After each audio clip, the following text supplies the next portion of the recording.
66वीं BPSC mains का exam अभी अभी कंक्लूड हुआ और जीएस फर्स्ट पेपर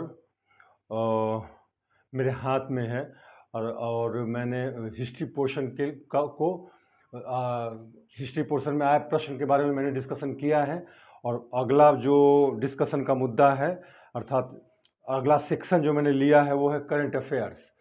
और इस प्रश्न के बारे में मतलब करंट अफेयर्स में जो प्रश्न पूछे गए हैं इस पर भी थोड़ी चर्चा मुझे लगा कि कर लेनी चाहिए, ताकि आपको पता चले कि आपने क्या लिखा है और जो लिखा है वो सही है या गलत है और उत्तर में होना क्या चाहिए।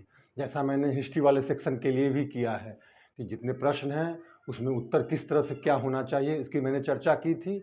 और बाकी आप पर है कि आप वीडियो सुनकर फिर देखें कि आप उस जो मैंने बताया उस सुझाव के अनुसार आपने लिखा है या आपका अपना क्या लिखा है, कैसे लिखा है, तो शायद आपको कुछ मदद मिले। तो चलिए हम आगे बढ़ते हैं और देखते हैं सेक्शन 2 जिसमें करंट अफेयर्स से क्वेश्चंस होते हैं।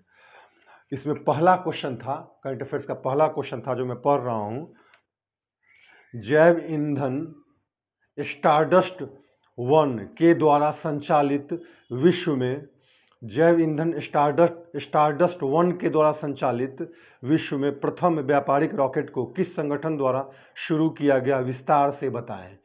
देखिए यहाँ क्या लिखा है, ये बीपीएससी ने एक बार फिर कमाल किया है। जैव ईंधन स्टारडस्ट 1 के द्वारा संचालित विश्व में प्रथम व्यापारिक रॉकेट।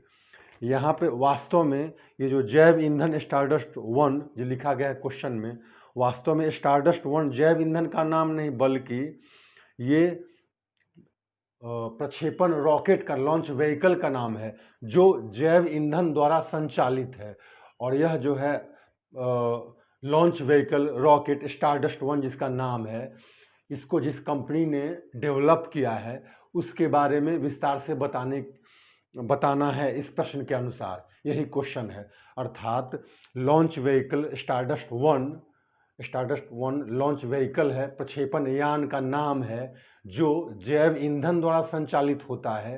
पहली बार ऐसा हुआ कि जैव ईंधन द्वारा संचालित एक प्रक्षेपण यान छोड़ा गया। तो पूछा गया है प्रश्न कि किस कंपनी ने इसको डेवलप किया, बनाया, यही प्रश्न है, विस्तार से बताइए। एक तो बड़ी अजीब सी बात है कि इस मुद्दे पर 38 मार्क्स का एक क्वेश्चन बड़ा सा पूछा गया है।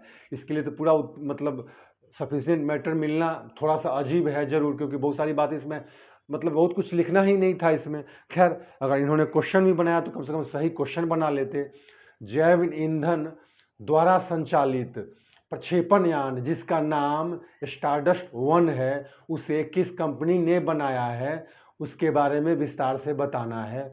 यहाँ क्वेश्चन कर दिया गया है जैव ईंधन स्टारडस्ट 1 के द्वारा संचालित विश्व में प्रथम व्यापारिक रॉकेट। तो थोड़ा सा इन्होंने स्टारडस्ट 1 को जैव ईंधन कह दिया, क्वेश्चन में ऐसा कहा गया, जबकि स्टारडस्ट 1 जैव ईंधन का नाम नहीं बल्कि उस प्रक्षेपण यान का नाम है जो जैव ईंधन द्वारा संचालित है। और जिस कंपनी ने इसे बनाया है इस रॉकेट को, उसके बारे में बताना है। तो खैर, ये अमेरिका के मैनी राज्य में इसको मतलब मैनी राज्य में इसको एक ब्लू शिफ्ट कंपनी है उसके द्वारा बनाया गया है। और यह ऐतिहासिक इसलिए है कि यह इस प्रक्षेपण यान का संचालन अर्थात इसको चलाने के लिए जैव ईंधन की जरूरत पड़ती है, ये खास बात इसकी है। ब्लू शिफ्ट कंपनी छोटे छोटे प्रक्षेपण यान बनाती है जिस पर स्मॉल साइज के सैटेलाइट्स को मतलब स्मॉल पेलोड्स को जिसके सहारे भेजा जा सकता है, जैसे क्यूब सेट हो गया जो स्टूडेंट्स वगैरह यूजुअली आप कह सकते हैं उसको पायलट प्रोजेक्ट के तहत या फिर एक्सपेरिमेंटल बेसिस पे छोटे सैटेलाइट्स बनाते हैं। तो इस प्रक्षेपण यान जिसका नाम है स्टारडस्ट 1 के सहारे छोटे सैटेलाइट्स को भेजा जा सकता है। इस स्टारडस्ट 1 प्रक्षेपण यान को जैव ईंधन द्वारा संचालित किया जाता है। जैव ईंधन आपने अवश्य सुना होगा, जैव ईंधन बायोमास से बनता है, जैसे आपने सुना होगा इथेनॉल, बायोडीजल, ये क्या है, जैव ईंधन है। जैसे गन्ना जिससे चीनी तैयार किया था गन्ने के रस से, तो गन्ने का जो बाद में जो बचता है छोया उससे, या फिर ऐसे ही धान के डंठल से, मतलब ऐसी बायोमास ऐसी चीज़ों से, पत्तियों से, इनसे बायो फ्यूल बनता है और उसका इस्तेमाल हम एनर्जी के रूप में करते हैं, ईंधन के रूप में करते हैं। तो उत्तर में आपको आपने समझा होगा क्या करना है। स्टारडस्ट 1 प्रक्षेपण यान जो जैव ईंधन से चलता है, उसको जिसने बनाया है उस कंपनी अर्थात ब्लू शिफ्ट के बारे में आपको बताना था। और आप समझेंगे कि आपने क्या किया। दूसरा क्वेश्चन है 12वें ब्रिक्स सम्मेलन के उभरते मुद्दों, वैश्विक स्थिरता के लिए साझेदारी, साझा सुरक्षा और विकास के लिए अभिनव वृद्धि का वर्णन करें। एक बार फिर से सुनिए, 12वें ब्रिक्स सम्मेलन के उभरते मुद्दों, वैश्विक स्थिरता के लिए साझेदारी, वैश्विक स्थिरता के लिए साझेदारी,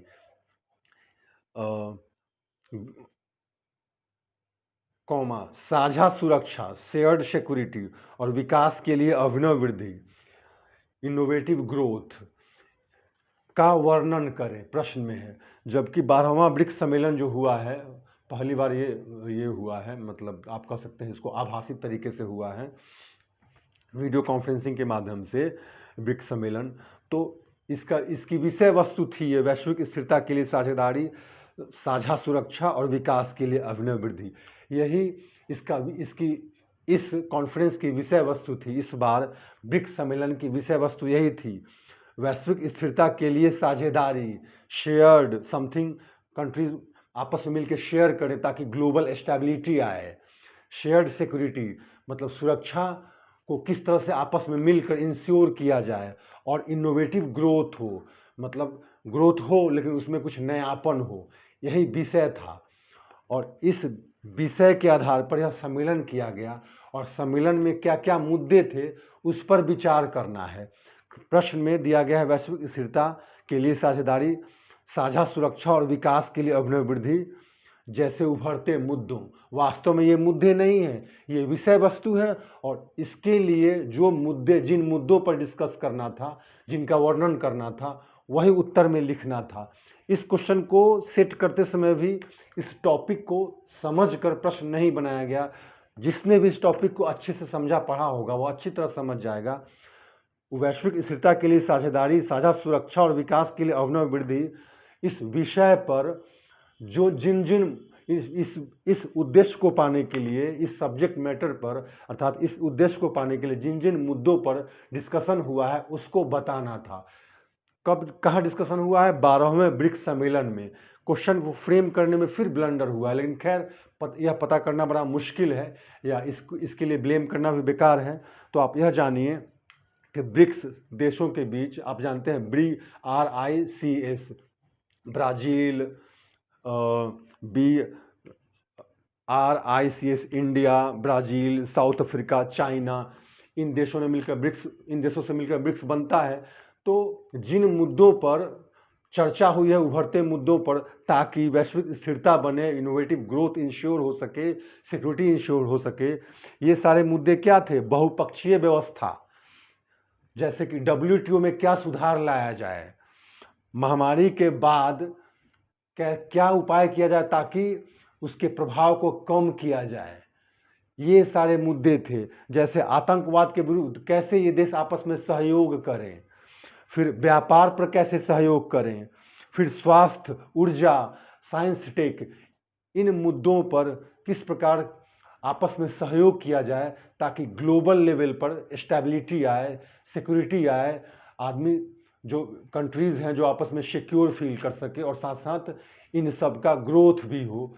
इन्हीं मुद्दों पर चर्चा करनी थी, अर्थात इन्हीं को बताना था इस उत्तर में। और आप देखें कि आपने क्या किया है। तीसरा प्रश्न था आत्मनिर्भर भारत रोजगार योजना की विशेषताओं एवं प्रावधानों का परीक्षण करें। कहने का मतलब ये कि आत्मनिर्भर भारत रोजगार योजना जो चलाया गया, जो लाया गया, तो आपको इसकी विशेषता प्रावधानों का परीक्षण करना था।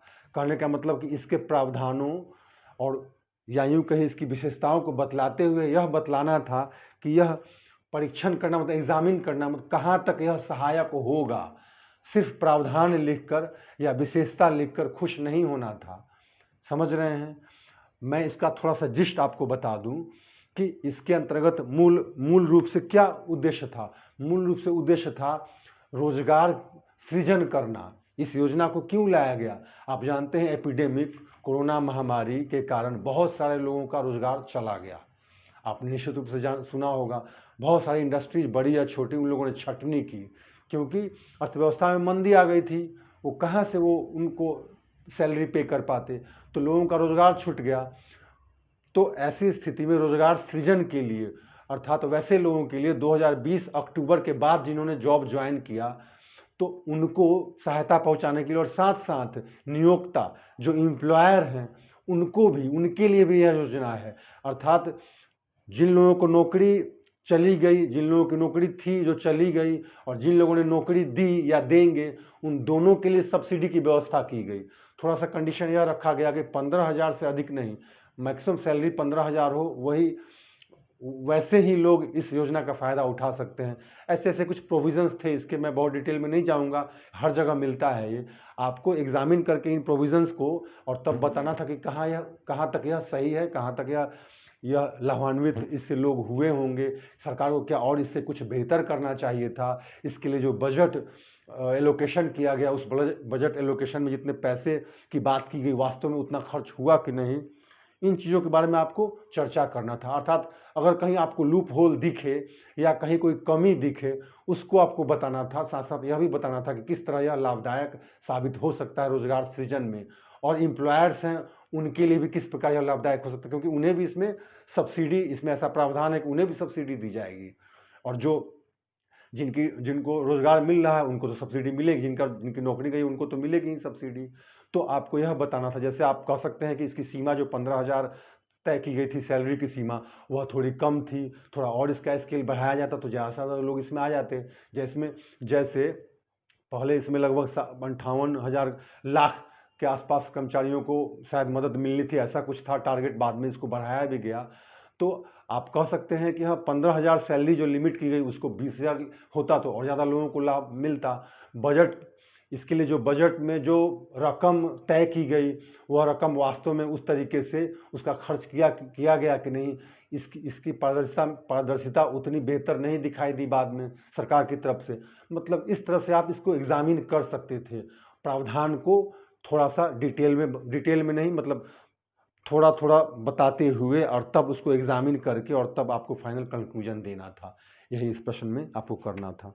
उसके बाद आपका अगला प्रश्न, भारत यूरोपीय संघ के मध्य व्यापक आधारभूत व्यापार और निवेश समझौता की विवेचना करना है। मतलब इंडो यूरोपियन संघ के बीच जो ट्रेड संबंधी जो कोऑपरेशन है, इन्वेस्टमेंट संबंधी, उसको आपको बताना था।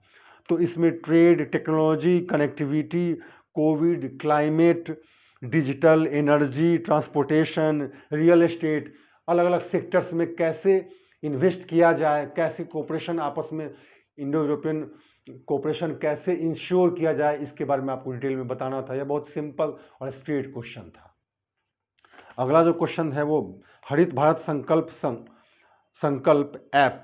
हरित भारत संकल्प ऐप भारत में पर्यावरण सुरक्षा स्थिरता के लिए किस प्रकार सहायक होगा, इस संबंध में आपको बताना था। अर्थात हरित भारत संकल्प जो एक ऐप जो लॉन्च किया गया, इससे भारत में पर्यावरण सुरक्षा और स्थिरता के लिए कहाँ तक यह लाभदायक रहेगा, इसको आपको बताना था। बड़ी अजीब सी बात है कि एक ऐप पे पूरा फुल क्वेश्चन पूछा गया है। खैर कोई बात नहीं, इसके लिए भी उत्तर शायद कम पड़ा होगा, मतलब मैटर काफ़ी कुछ नहीं मिलता है, लेकिन फिर भी इसको लिखने में कोई परेशानी नहीं थी। आप जानते हैं national highway authority of India, उसके 25 वर्ष पूरे हुए हैं, तो 25 वर्ष पूरे होने के एवज में एक ऐप जारी किया गया जिसका नाम रखा गया हरित भारत संकल्प।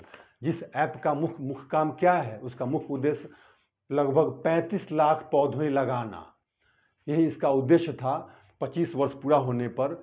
तो इस ऐप का क्या यूज़ है कि जो 35 लाख पौधे जो राष्ट्रीय राजमार्ग के साइड में एलोंग लगाए जाएंगे, उन पौधे की प्रजाति, उनका विकास किस तरह से हो रहा है, क्या कमी है उनमें, कहीं वो पौधे जिस उद्देश्य के लिए लगाए जा रहे हैं वो फलीभूत हो रहे हैं कि नहीं। अर्थात पौधे के विकास, उसकी सुरक्षा और उसकी प्रजाति से संबंधित सारी बातों को मॉनिटरिंग के लिए यह ऐप बनाया गया, ताकि वो पौधा अगर सुरक्षित रूप से विकसित हो तो निश्चित रूप से पौधे से पर्यावरण को काफ़ी मदद मिलेगी, क्योंकि आपको पता है कि पौधे और पर्यावरण में प्रत्यक्ष संबंध है और पर्यावरण के लिए पौधा अत्यंत आवश्यक है। तो इस ऐप के माध्यम से जो प्लांटेशन किया जाएगा लगभग 35 लाख, उस प्लांटेशन को कैसे सिक्योर किया जाए कि वह बिल्कुल सही तरीके से ग्रो करे, यही इस ऐप का मेन पर्पस है, यही इस क्वेश्चन में बताना था। और आपने समझना है कि हाँ आपने क्या किया है। Thank you.